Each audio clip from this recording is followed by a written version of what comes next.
দিনাজপুরের ফুলবাড়ী উপজেলার পুকুরি গ্রামে সিধু কানুনের চেতনায় সাঁওতাল সমাজ গঠনে আলোচনা সভা ও সাংস্কৃতিক অনুষ্ঠান অনুষ্ঠিত হয়েছে।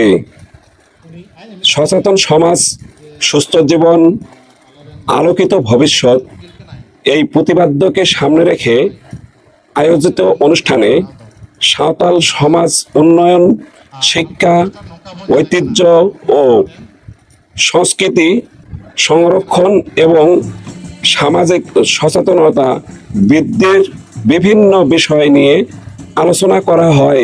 এই অনুষ্ঠানের প্রধান অতিথি হিসেবে উপস্থিত ছিলেন রংপুর কাউনিয়া উপজেলার সাব রেজিস্ট্রার বর্ণাঢ মাডি।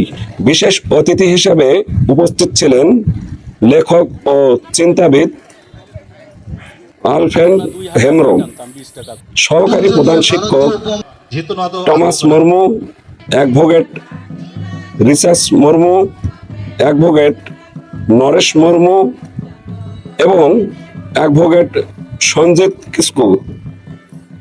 অনুষ্ঠানে সভাপতিত্ব করেন ফাদার মাইকেল ডিকুস পাল, পুরোহিত, ক্যাথলিক, ধর্মপল্লী, ফুলবাড়ী, দিনাজপুর।